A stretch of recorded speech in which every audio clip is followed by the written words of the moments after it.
Hello, Jackie. I understand that you brought Ariane in today. Could you tell me a little bit about what's going, from your perspective, what's going on with her? Yeah, well, I brought her in because I was really worried about her. She was having trouble breathing, and she just seemed very anxious, and I really felt like she was having a heart attack. To be quite honest, I was really worried about her. I've never seen her like this before, and just the way she was, how I saw her, I just felt like I needed to bring her in. Okay, so we've done an evaluation, but she seemed very anxious. Do you think we could talk with you for a bit to get some additional information? Yeah, sure. Um, So I guess some of the other symptoms that I've noticed actually after thinking about it in the past is that um, I mean we met during our undergrad, and ever since I've known her, she's always been a jittery and anxious person. But I never really thought anything of it. I'm just like, okay, well, she was very good friend. She was very nice and very caring. So I didn't really think anything much of it. At first, we were always hanging out. We were always together and we were really close. But then I just started noticing that she would just show up at random times at my apartment. She'll be wanting to call me in the middle of the night, and we're both in college, so I was up at night, so I didn't really mind she coming over of late studying, so it was nothing. I didn't mind her coming over. At first she would come by a lot, and then she'll be blowing up my phone when I don't answer her. So that's when I kind of got a little bit concerned about her. So you told us about her general mood and kind of have an understanding, but I would like to know if there is anything different happened today that might have led to this panic attack. What was it about today? Okay, well, I know we were supposed to meet at my friend's apartment, so she knew the address and she knew what friend she was supposed to meet at. So um, I wasn't gonna be able to get there in time, so I was running a little bit late, but she got there early. So I guess the only thing that was out of the ordinary is that she was panicking because her friend wasn't answering the door. She called about 15 times. She was outside for about 15 minutes, and she was just really worried. She thought that something happened to us, and it wasn't even that long before she opened the door. I mean, our friend just fell asleep, and she didn't hear her knocking, so it really wasn't a big deal. So if it was me, I would have just waited outside and tried calling, and then maybe a text message or something. But she was just really freaking out. She was just really thinking crazy stuff like something happened to us. Are we okay? Are we injured? Are we hurt? So I mean, that's the only thing that I could think of that happened different with her. That her symptoms just kind of went out of proportion.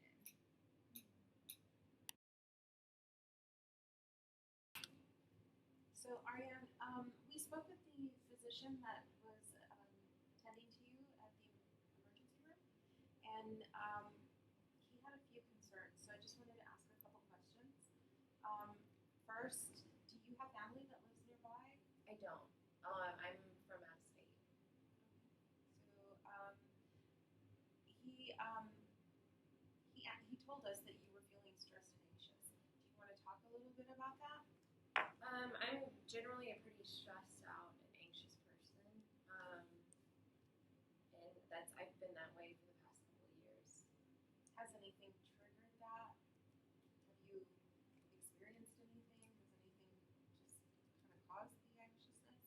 My sophomore year of college, I was coming home from class, and it was a night class, and so I walked in, and the shower was on, and I walked in, and I saw my roommate on the floor of the shower, and there was an open bottle of pills on the ground, so she was dead, and I tried to save her and couldn't, and so called 911. And really, after that, I've been worried about my friends or my family because I don't know what's going to happen to them when I'm not around. So you feel anxious because you're worried about other family members or friends experiencing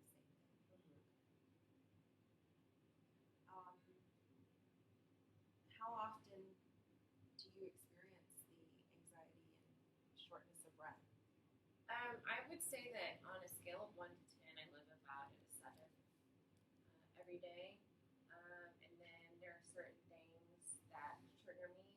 Like when my friend didn't answer the door, I thought something was wrong, and it'll go through the roof. And you said there are several things. What other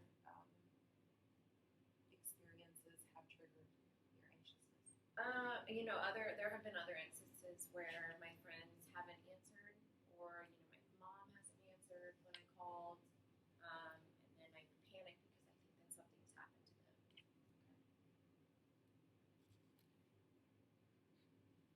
So I got a question for you.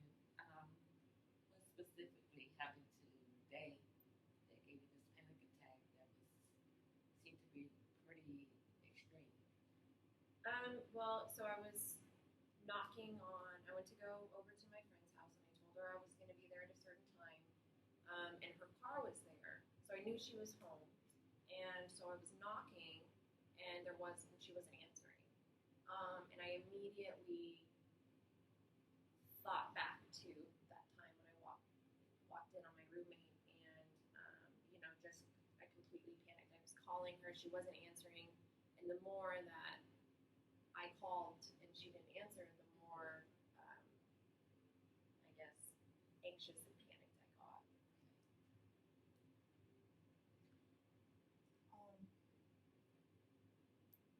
So what was going on in your mind when you were waiting at the door, knocking at the door at that moment? That she was dead, or that something had happened to her.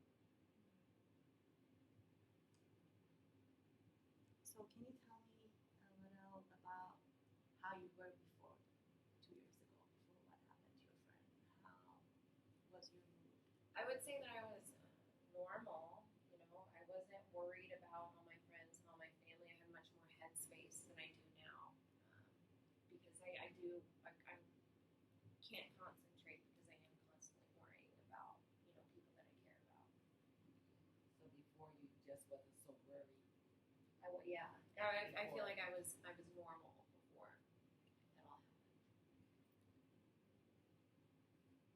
Okay, so I guess we're going to consult with your doctor again, and we're going to observe you for a couple more hours, and your friends are here waiting for you, and the physician, nurse will get back with you and let you know what our decisions are when we will see you again.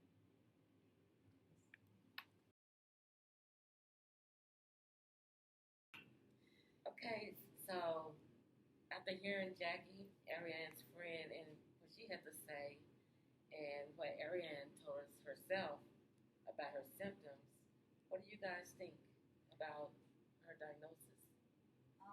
I would definitely think that she is PTSD. I was really shocked that I realized that she never sought help. And she was never diagnosed with it and went through this for 2 years. So it's really serious. I agree with that. I feel that she's traumatized, definitely. Yeah. And she's going to need some counseling. Yes. Definitely some counseling combined with like meds. Maybe the physician can go ahead and we can work together on that. Yeah, I think she has PTSD too, because she does meet the DSM-5 criteria for PTSD.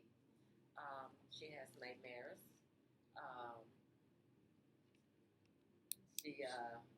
She needs to build a support team to help her get through this, and I think that with everything combined, she's gonna be okay. Okay.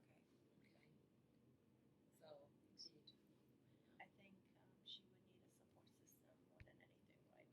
okay. So we have to start, thinking about it immediately and getting involved and put her in counseling and find her a support system. Especially since her Before family's not anything. here. And Right. I also would recommend maybe a suicide assessment. A risk assessment. Suicide risk Yeah. assessment. Yeah. A risk assessment will be the next step we do before we even think about discharging her.